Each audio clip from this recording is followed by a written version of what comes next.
چه عروس خوشگلی، خوش به حال شادومات، چه عروس نازی گیرش اومده. مرسی. کجا آشنا شدین الان؟ هیئت. هیئت؟ آره. حالا زیبا چجوری با شوهرت آشنا شدی؟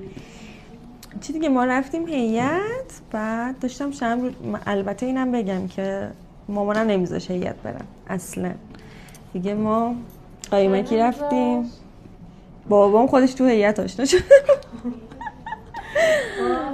بعد چی دیگه ما پیچیدیم رفته بودم شمع روشن کنم، بعد همسرم اومد از من شمع گرفت دیگه، ما هم شمع دادیم هم دلو دیگه، یه دل نه 100 دل عاشق شدیم و الان راضی؟ آره خیلی. پس هیئت رفتن جوابه. آره پس چی، امام حسین قشنگ حاجت میده، اگه شوهر میخواد برید هیئت.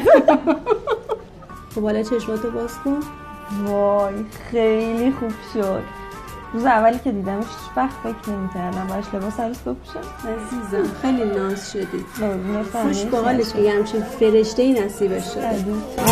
میکنه عروس با اون تور سفید بختشو پیدا میکنه، صورتش چون برگ گله ناز به این دنیا میکنه. گل بریزین رو عروس و دومات، یار مبارک یار مبارک باد. گل بریزین رو عروس و دومات، یار مبارک یار مبارک باد.